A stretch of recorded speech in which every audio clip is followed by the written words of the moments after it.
Welcome to the Alpha Mediumship Academy podcast, a space for intuition, mediumship, and spiritual growth. I'm Joy Elle, and each week we explore conscious development, awareness, and the deeper side of spiritual experience. So wherever you are, settle in and let's begin.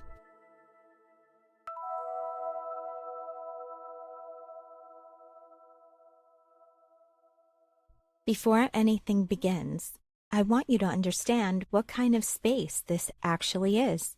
This is not a content episode. This is not information delivery. It is not something you are meant to mentally follow in a linear way. This is a state training environment, and because of that, the first layer of this entire experience is not learning. It is slowing down.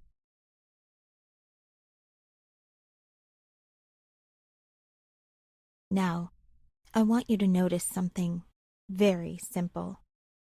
Most people think they are struggling with intuition, but what they are actually struggling with is internal velocity. They are thinking too quickly to perceive subtle signs, subtle signals. They are interpreting too early. They are labeling too fast, and they are overriding before awareness stabilizes. So nothing we do today will work if you stay in speed. So we begin by changing that first. Now, I want you to sit back a little more comfortably if you can, not to adjust your posture in a corrective way, but to allow your body to stop bracing slightly. Because most people are bracing without realizing it. There is a subtle internal holding pattern. Almost like you are preparing for something, even if nothing happens. Now, gently bring awareness into your breathing. But do not control it. Just notice it.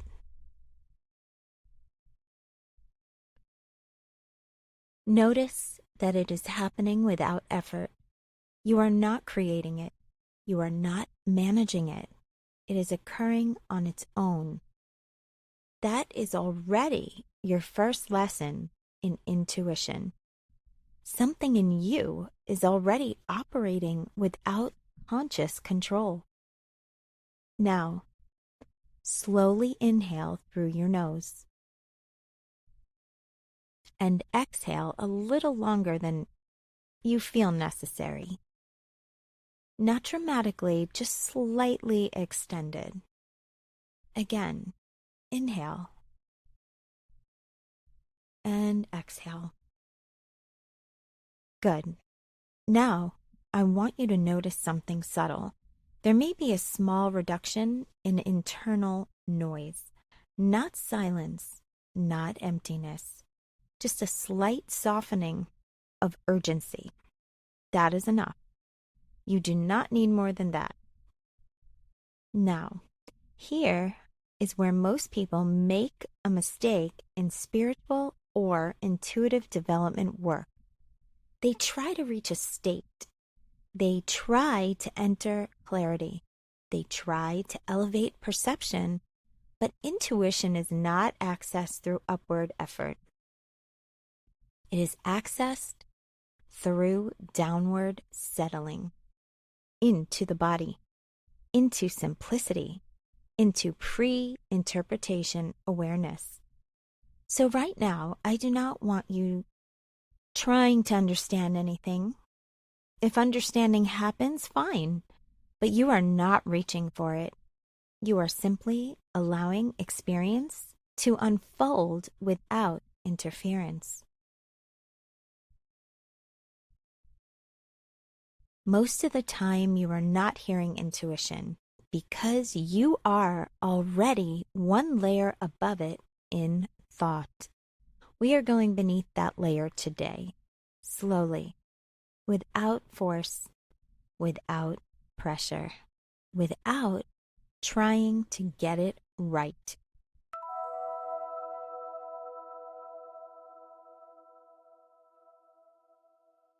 Now, we need to do something very important. We need to strip away inherited definitions because almost every confusion around intuition comes from one core misunderstanding. People think intuition is an experience you recognize after it happens. But intuition is not post-recognition. It is pre-interpretation signal activity, and that distinction changes everything. Let me slow this down. A subtle internal signal arises. It is extremely quiet, almost imperceptible. It is not language yet. It is not emotion yet. It is not story yet. It is simply a directional micro shift, a learning, a noticing, a movement toward or away, and then immediately the mind activates. The mind begins. What does that mean? Is this right? Is this intuition or fear? What should I do with this? And now the signal is gone. Not because it disappeared, but because it was translated. And this is the key issue. Most people are not lacking intuition. They are lacking access to the untranslated moment. That split second before interpretation. Let me give you a very grounded example. You meet someone, and in the first half second, there's a subtle internal impression. Not a thought, not a judgment, just a shift. Maybe openness, maybe contraction, maybe neutrality, but almost immediately your mind steps in. They seem nice. I shouldn't judge. I think I like them. Maybe I'm overthinking. And now the original signal is gone, replaced with narrative. And from that point forward, you are no longer relating to intuition. You are relating to interpretation of intuition. Now, I want you to just notice something here. This is not about doing better. This is about noticing how fast the system converts signal into story. And that speed is different for everyone. It is faster than awareness, so the entire practice becomes learning to slow interpretation by even 1 second. That is it. That is the skill.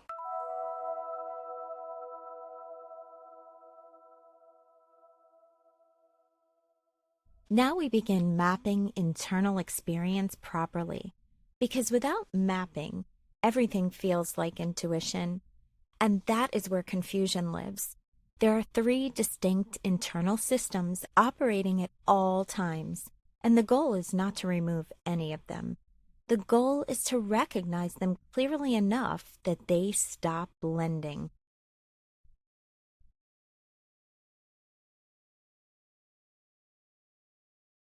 System 1. Intuition is minimal, extremely minimal. It does not try to convince you. It does not repeat. It does not escalate. It does not argue. It simply appears as directional clarity. It feels like this, not this. Go, stop, pause, move away, move forward. And then it disappears. That disappearance is important because intuition does not stay to negotiate. Now, noticing something subtle, because intuition is quiet. The mind often assumes it is not enough, but intuition is not trying to be convincing. It is trying to be accurate without distortion, and distortion is added later by interpretation. System 2. Fear is different. Fear is loud. Fear is urgent. Fear is predictive, based on memory. It takes something that has happened before and projects it forward as possibility, not probability, possibility, amplified into urgency. Fear feels like tight chest, internal pressure, future catastrophe simulation, fast thinking, urgency to act. And here is the critical distinction.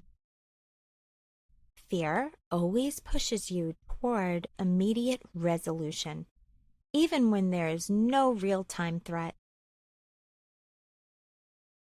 Fear is not intuition. Fear is memory attempting to prevent repetition of pain. System 3, we go deeper. Obsession is the most subtle distortion because it disguises itself as thinking deeply. But it is not depth. It is repetition without closure. It sounds like, what does this mean? What if I miss something? Let me go over it again. I need more clarity before I decide. And it does not resolve. It cycles. It opens even after clarity is given. And this is important. Obsession is not trying to find truth. It is trying to eliminate uncertainty. And intuition does not eliminate uncertainty. It operates inside it.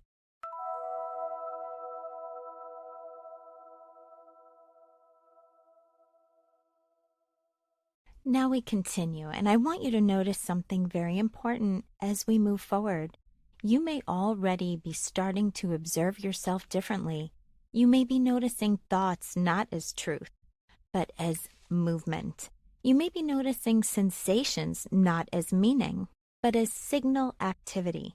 And that shift alone can feel slightly destabilizing at first, not because anything is wrong, but because the mind loses its usual control position.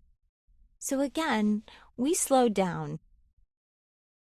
Take a breath in slowly and exhale longer than the inhale.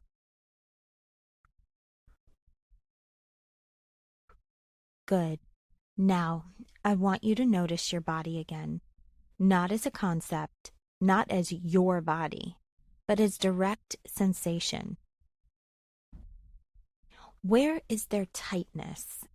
Where is there neutrality? Where is there openness? Do not change anything. Just observe. Because fear and intuition both speak through the body first, before thought, before interpretation, before language.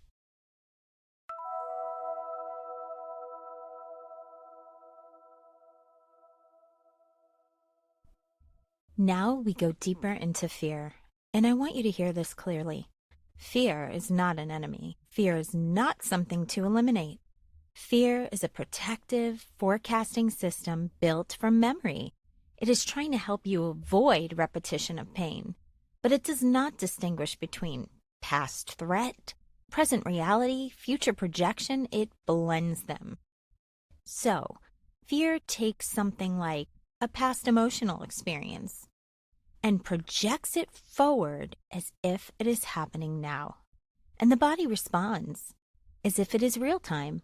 That is why fear feels so convincing, because the body does not know the difference between imagined threat and present threat. It only knows activation. Now, I want you to think of a moment in your life where you felt, I just knew something was wrong.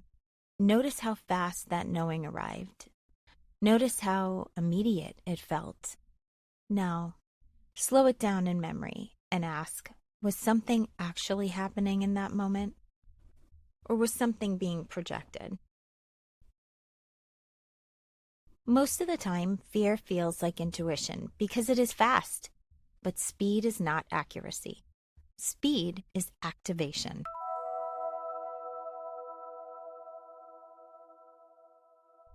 Now we go into the most important distinction in this entire episode. This is where most people stay confused for years because both intuition and fear create body sensations. So people assume if I feel something strongly, it must be intuitive. But that is not true. Fear creates tightness, pressure, urgency, contraction, forward racing energy. Intuition creates neutral clarity, quiet direction, no urgency, no emotional escalation. Now here is the key distinction. Fear pulls you forward into reaction. Intuition does not pull you. It simply points. Fear says, do something now. Intuition says, this way. And then stop speaking. Now I want you to notice something in your own system. When you recall past decisions, how many were driven by urgency? And how many were driven by quiet clarity? Most people discover something surprising here. Urgency is often what they followed, not clarity.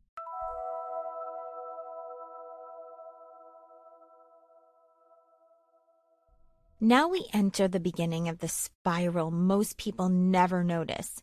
Fear does not just create a signal. It creates a loop system. Here's how it works. Fear appears, the mind reacts, the body tightens, the mind interprets the tightness as meaning.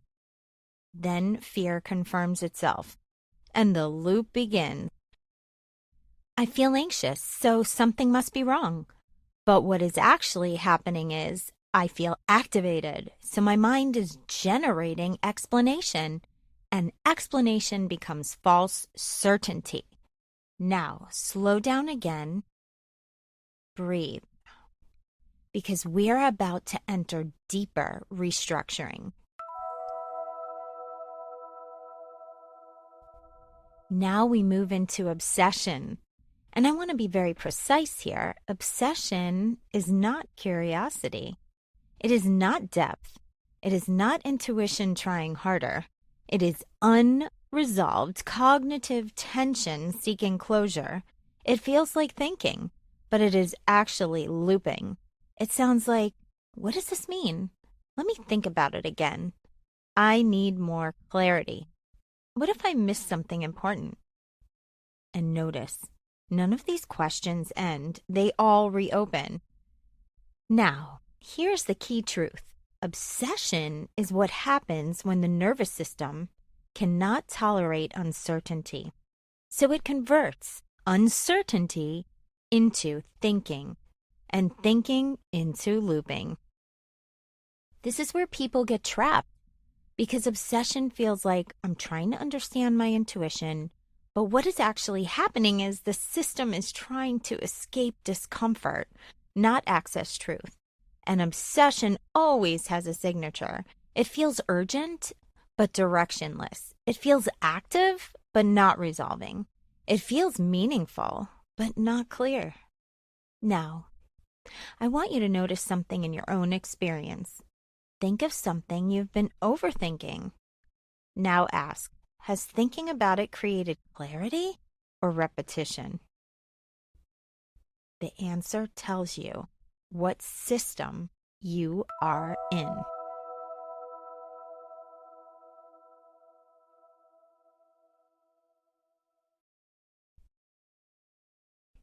Now we begin deactivation, not by force, but by interruption of pattern. Step 1. When a thought repeats, you do not follow it. You do not solve it. You do not complete it. You notice this is repetition. That alone interrupts identification. Step 2. Bring attention back into the body, not to fix anything, but to exit cognitive loop dominance. Step 3, ask nothing. Do not search. Do not interpret. Just return to sensation, because obsession cannot survive sustained embodiment. It requires abstraction. Now breathe. We continue. Now we begin rebuilding intuition access, but not as concept, as direct experience. Intuition is not something you improve. It is something you stop interfering with. Now slow down again. Notice your current state. No judgment, just awareness. We begin training first signal recognition. Think of a small decision. Anything neutral. Now notice. Before thought, what is the first impulse? Do not evaluate it. Do not refine it. Do not validate it. Just notice. Now observe something important. The mind will immediately want to replace it. That replacement impulse is the interference layer, not intuition. Now we train trust through small actions, not big life decisions, small movements.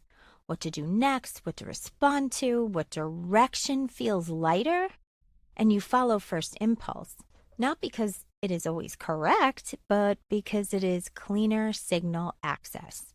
And over time, cleaner signal becomes recognizable.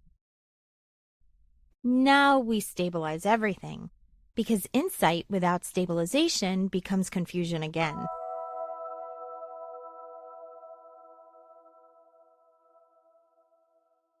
You are not becoming someone who always knows. You are becoming someone who can recognize signal faster than distortion. That is the entire shift. Now slow down. Notice your system. No effort, no improvement, just awareness. Now we address real life. Because most people relapse into obsession after insight. So we anchor. Intuition does not require constant checking. Fear requires checking. Obsession requires checking. Intuition does not. So the rule becomes, if it repeats, it is not signal. If it is urgent, it is not signal. If it is calm and simple, it may be signal.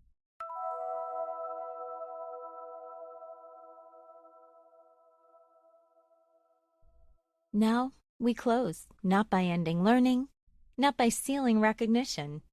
You are not trying to become intuitive. You are becoming less interfered with, and that is enough, because intuition was never absent. It was just buried under speed, fear, and repetition. Now those layers are visible, and once something is visible, it becomes optional. Breathe in. Breathe out slowly. Let the system settle, and let simplicity remain.